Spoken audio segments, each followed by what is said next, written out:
Hello students, कैसे हैं आप सब। आई होप आप बहुत अच्छे होंगे। इसी आशा के साथ आज हम आपके सामने लेके एक टॉपिक आए हैं, जो टॉपिक बहुत ही इंटरेस्टिंग टॉपिक है, बहुत ही इजी टॉपिक है और बहुत ही स्कोरिंग टॉपिक है, जिसका नाम है टाइम सीरीज। टाइम सीरीज के फर्स्ट लेक्चर में आज डिस्कस करेंगे हम meaning and definition of time series, importance of time series, components of time series and methods of time series.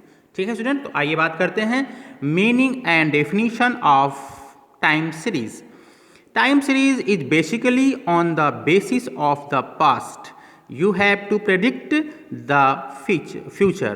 कहने का मतलब यह जो टाइम सीरीज है बेसिकली वो डिपेंड होता है पास्ट पर, मतलब कि पीछे अभी तक हुए कार्यों के आधार पर भविष्य के बारे में, फ्यूचर के बारे में प्रेडिक्ट करना या अनुमान लगाना, भविष्यवाणी करना, आकलन करना ही टाइम सीरीज का अर्थ होता है। ठीक है student, the set of data collected on the basis of time is called time series. कहने का मतलब यह है कि जब हम किसी डेटा या आंकड़े या सूचना को समय के आधार पर इकट्ठा करते हैं तो उसे टाइम सीरीज कहते हैं। जैसे हम किसी भी इंफॉर्मेशन या किसी भी सब्जेक्ट या किसी भी एक्टिविटी के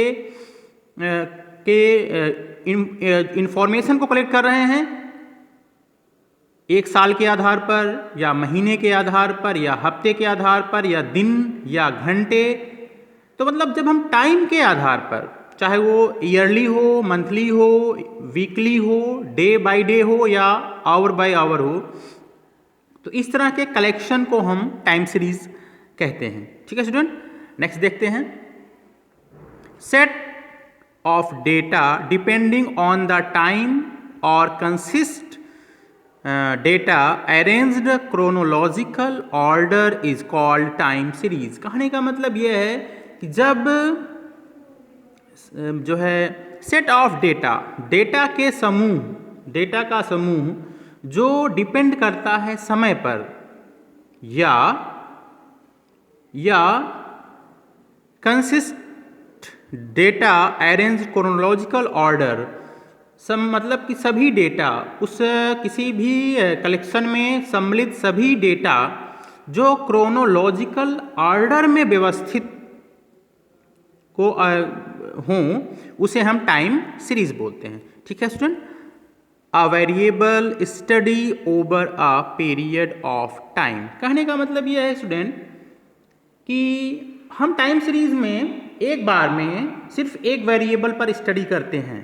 वन टाइम में हम सिर्फ वन वेरिएबल पर स्टडी करते हैं।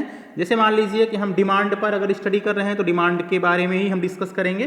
प्रोडक्शन के बारे में अगर हम स्टडी कर रहे हैं तो प्रोडक्शन के बारे में करेंगे। सप्लाई के बारे में स्टडी कर रहे हैं तो सप्लाई के बारे में ही हम प्रेडिक्ट करेंगे या स्टडी करेंगे। कहने का मतलब है टाइम सीरीज में हम एक बार में सिर्फ एक वेरिएबल के बारे में स्टडी करते हैं, जिसे हम अभी न्यूमेरिकल करेंगे तो वाई से रिप्रेजेंट करेंगे। ठीक है student, the time series means understand, interpret and assess chronological changes in the values of a variable in the past so that reliable prediction can be made about future value।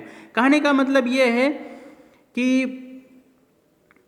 Past के variables के values में chronological changes को understand करना, analyse करना, देखना और उस आधार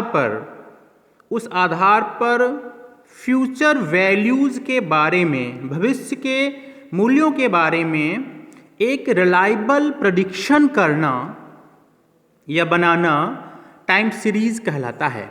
ठीक है स्टूडेंट, आइए बात करते हैं importance of time series. Importance of time series, first important है study past behaviour of data. ये क्या करता है, डेटा के पास्ट के बिहेवियर को स्टडी करता है कि कोई भी डेटा पास्ट में उसका नेचर कैसा रहा, उसमें क्या चेंजेस आए, क्या चेंजेस नहीं आए, इसके बारे में बात करता है। फॉरकास्ट फ्यूचर, ये क्या करता है, फ्यूचर को फॉरकास्ट करने में हेल्प करता है कि फ्यूचर में बूम आएगा या रिसेशन आएगा, क्या होगा, कैसी सीरीज बनेगी, मतलब ठीक है, उसकी डिमांड बढ़ेगी या डिमांड घटेगा, सप्लाई बढ़ेगा या घटेगा, मतलब फ्यूचर में कैसी सीरीज बनेगी किसी भी प्रोडक्ट को लेके, किसी भी एक्टिविटी को लेके, किसी भी आइटम्स को लेके, किसी भी सब्जेक्ट को लेकर, किसी भी एक्टिविटीज़ को लेकर, किसी भी वेरिएबल को लेकर क्या सीरीज बनेगा फ्यूचर में, वो फॉरकास्ट करता है। एस्टीमेट ट्रेड साइकिल, ये क्या करता है, व्यापार चक्र को एस्टीमेट करता है। कंपैरिजन, ये कंपैरिजन करता है।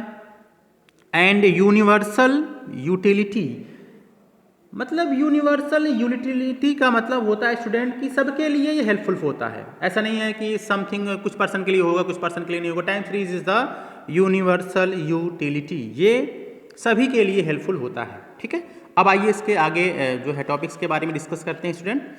अब हम इसके कंपोनेंट्स के बारे में डिस्कस करेंगे, जो कि इंपॉर्टेंट है। कंपोनेंट इसका इंपॉर्टेंट पार्ट है। तो आइए पहले कंपोनेंट के बारे में बात कर लेते हैं कि कंपोनेंट्स क्या है इसके। पहला टी याद रखिएगा, TSCI। तो हम पहले टी की बात करेंगे, सेकुलर ट्रेंड।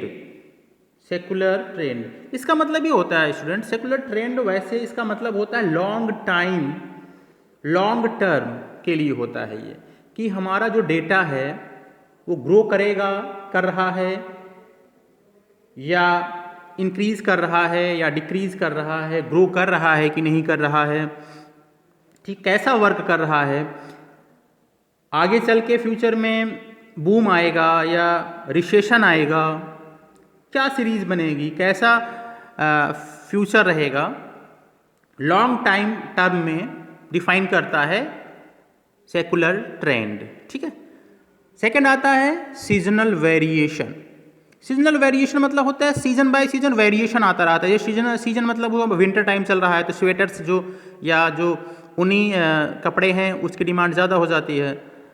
अगर समर आ जाता है, गर्मियों में देखो कॉटन के कपड़ों या और सब का डिमांड ज़्यादा हो जाता है। मतलब सीज़न के अकॉर्डिंग वेरिएशंस जो आते हैं वो सीजनल वेरिएशन में आ जाएंगे। ठीक है, थर्ड है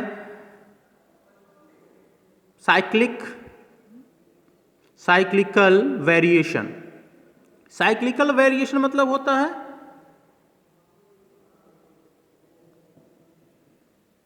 इसका मतलब होता है स्टूडेंट कि इट बेस्ड बिजनेस साइकिल, ये बिजनेस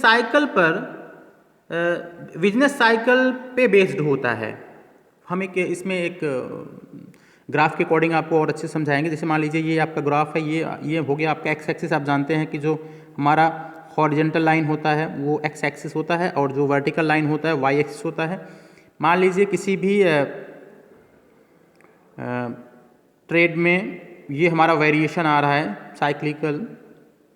ठीक है, तो देखो यहाँ पे क्या हो रहा है, यहाँ पे डिमांड बढ़ रही है, यहाँ पे डिमांड सबसे ज़्यादा घट रहा है, फिर बढ़ रहा है, घट रहा है, बढ़ रहा है, घट रहा है। मीन्स क्या हो रहा है, बूम आ रहा है, रिसेशन आ रहा है, बूम आ रहा है, रिसेशन आ रहा है, बूम आ रहा है, रिसेशन आ रहा है। तो किस तरह का साइकिल बन रहा है इसके बारे में हम साइक्लिकल वेरिएशन के बारे में के तहत स्टडी करते हैं। वैसे इसके 4 कंपोनेंट्स होते हैं साइक्लिकल वेरिएशन के। पहला है प्रॉस्पेरिटी, रिसेशन, डिप्रेशन, रिकवरी। यहाँ देखिए, यहाँ पे प्रॉस्पेरिटी हो रहा है, यहाँ डिप्रेशन हो रहा है, यहाँ इस पॉइंट पे रिकवरी हो रहा है और इस पॉइंट पे क्या हो रहा है, इस पॉइंट पे रिसेशन हो रहा है। फिर रिकवरी होगा, प्रॉस्पेरिटी आएगी, रिसेशन आएगा, डिप्रेशन आएगा, फिर इधर चलेंगे, फिर रिकवरी हो रहा है, फिर प्रॉस्पेरिटी हो रहा है, फिर रिसेशन आ रहा है और ये डिप्रेशन आ रहा है। ठीक है स्टूडेंट, अब हम बात करते हैं इसका 4th कंपोनेंट है जिसे बोलते हैं इर्रेगुलर वेरिएशन। इर्रेगुलर वेरिएशन मतलब होता है कि इर्रेगुलर वेरिएशन मतलब होता है स्टूडेंट कि अचानक से होना, कभी कभी आता है ये, जैसे अर्थक्विक, फ्लड, कोरोना जैसे अभी आ गया स्टूडेंट, अभी कोरोना आ गया है, क्या किसी को पता था नहीं, एकाएक कोरोना आ गया, पूरी अर्थव्यवस्था इंडिया की क्या पूरे वर्ल्ड की डिस्टर्ब हो गया था। ठीक है स्टूडेंट। तो जो अचानक कोई जो है बूम आ जाए या अचानक रिसेशन आ जाए या अचानक से अर्थक्वेक आ जाए, फ्लड आ जाए, तो जो चीज़ें अचानक से होती हैं वो इरेगुलर वेरिएशन में आता है जिसका हमें पता नहीं होता है। अब बात करते हैं models of time series. Models of time series, वैसे दो मॉडल्स होते हैं। एडिटिव मॉडल, ये मॉडल तब यूज़ किया जाता है जब इसके सारे कंपोनेंट्स जो आपको चार कंपोनेंट्स हमने बताया था, टी मतलब कि सेकुलर ट्रेंड, एस मतलब सीजनल वेरिएशन एंड सी मतलब साइक्लिकल वेरिएशन एंड आई मतलब इरेगुलर वेरिएशन। तो जब ये चारों कंपोनेंट्स इंडिपेंडेंट कंपोनेंट्स होते हैं, इंडिपेंडेंट होते हैं, तो हम एडिटिव मॉडल यूज़ करते हैं, इन सारे कंपोनेंट को ऐड करते हैं। सेकंड आपका है मल्टीप्लिकेटिव मॉडल्स। जब ये चारों कंपोनेंट्स क्या होते हैं, डिपेंडेंट कंपोनेंट होते हैं, आपस में एक दूसरे पर डिपेंड होते हैं, तो हम क्या करते हैं, उन सारे कंपोनेंट्स को आपस में मल्टीप्लाई करते हैं और इसे हम मल्टीप्लिकेटिव मॉडल्स बोलते हैं। ठीक है, अब हम बात करते हैं student methods of finding, method of measuring trend. ठीक है स्टूडेंट, तो ये वैसे बेसिकली 4 टाइप का होता है, किसी किसी बुक में आपको 3 टाइप में भी मिल जाएगा। Free hand curve method, semi average method, moving average method, least square method. ठीक है स्टूडेंट, ये 4 मेथड्स होते हैं। हम आपको नेक्स्ट लेक्चर में, पहले में इसके अगले लेक्चर में free hand curve method discuss करेंगे, फिर सेमी एवरेज, फिर मूविंग एवरेज एंड लास्ट में लीस्ट स्क्वायर मेथड डिस्कस करेंगे। तो स्टूडेंट आज हमने इस लेक्चर में आपके सामने टाइम सीरीज जो कि बहुत ही इंपॉर्टेंट है 10+2 स्टैंडर्ड के स्टूडेंट के लिए, BBA, MBA, BCom, MCom and other competitive exam के लिए बहुत ही इंपॉर्टेंट ये स्टैटिस्टिक्स का ही पार्ट है टाइम सीरीज।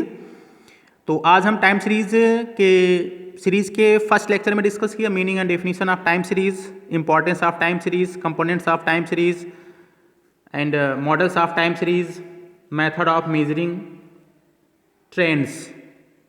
आई होप आपको ये लेक्चर अच्छे समझ में आया होगा।